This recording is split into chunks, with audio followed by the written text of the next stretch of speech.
Ramai yang nak tanam hidroponik tapi tertanya-tanya, macam mana tanam hidroponik?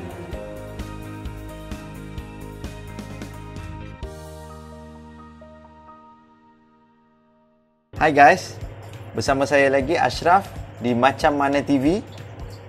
Sebelum tu, jangan lupa like, subscribe and share Macam Mana TV. Okey, pertama sekali kita kena tahu apa yang dimaksudkan dalam hidroponik adalah satu kaedah penanaman yang menggunakan air menggantikan tanah. So jadi maka dia adalah satu kaedah penanaman tanpa tanah. Hidroponik ni sebenarnya dah lama dah. 600 sebelum Masihi, 1000 sebelum Masihi, daripada zaman adanya taman tergantung Babylon, taman tergantung Aztec. Daripada zaman tu lagi dah ada kaedah ataupun konsep hidroponik. Bila kita nak berkebun di rumah, kita nak sesuaikan yang ngam-ngam saiz apa ruang yang kita ada kat rumah sesuai dengan bajet kita dan tak perlukan perhatian yang akan menggunakan masa kita, sebab kita masa sangat berharga. Jadi, macam mana hidroponik berfungsi? Alamak, Google kacau lah. Sekejap. Hey Google, turn off pump. Akan senyap sikit. Dah Google turn off pump. Orang bercakap, dia pun nak bercakap. Nak tahu macam mana? Nanti kita tunjuk kat video lain. Macam mana nak suruh Google je siram pokok. Jom kita kenal apa komponen asas hidroponik. Yang pertama sekali, media tanam. Macam saya cakap tadi, tak menggunakan tanah, tapi kita menggunakan tanah sabut. Dia sebenarnya kita panggil kokopit. Yang kedua, kita perlukan baja AB. Hidroponik kaedahnya berbeza dengan siraman. Berbeza dengan kaedah biasa. Kaedah biasa kita perlu siram. Hidroponik tidak perlu siram. Hidroponik ni airnya datang dari bawah. Kaedah biasa airnya datang dari atas. Jadi kalau datang dari bawah, di mana kita nak letak bajanya? Pada air itulah kita campurkan dengan air. Sukatan baja A sama dengan sukatan baja B dilarutkan ke dalam tangki hidroponik kita. Itu komponen asas seterusnya. Tangki air. Saya tunjukkan contoh mudah. Ini adalah set pasu hidroponik. Ini adalah takungan airnya.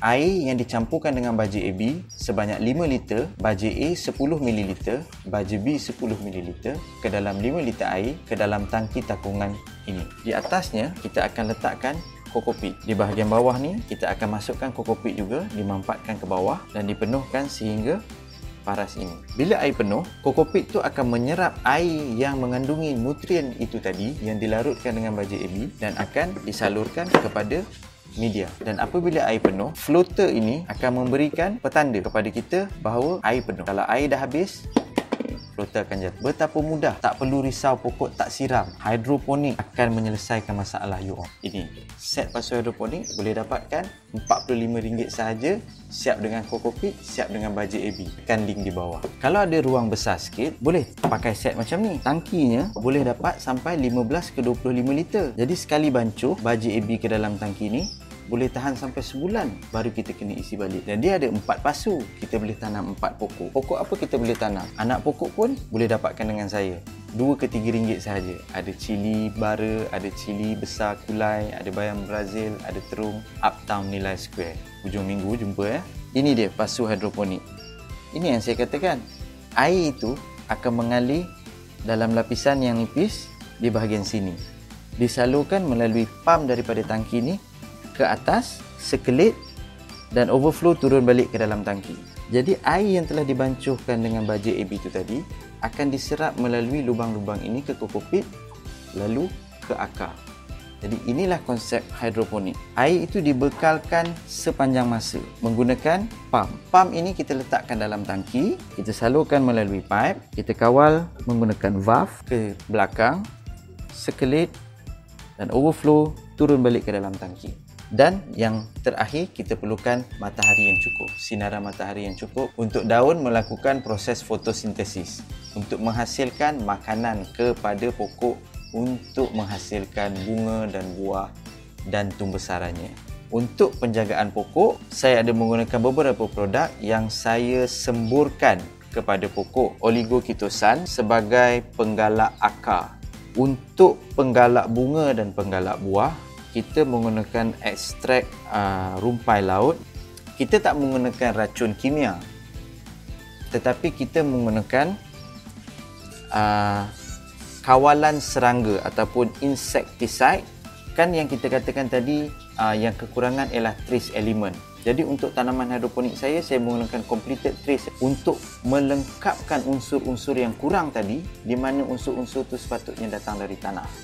Sebab di dalam tanaman hidroponik saya hanya menggunakan baja AB. Jadi di mana lagi sumber kepada unsur-unsur lain ini? Inilah yang saya dapatkan daripada suplemen-suplemen Can Microbes. Jadi jelas tadi kita dah tengok baja AB boleh dapatkan di link di bawah, RM5 sahaja setengah liter, dan kita dah tengok Cocopeat satu beg RM5, boleh dapatkan link di bawah. Kita dah tengok di episod sebelum ni biji benih free jika dapatkan set hidroponik Toklat ini RM159 sahaja. Dapat tangki, dapat pump, dapat pasu 4, dapat Cocopeat 2 beg, dapat baja AB, dapat peat moss untuk semai biji benih, dan free biji benih 2 macam sayuran. Okey, kawan-kawan, jangan lupa tekan subscribe sekarang. Dah tengok ni, tekan subscribe sekarang. Jangan lupa like, jangan lupa share video link YouTube ni dekat kawan-kawan. Bye.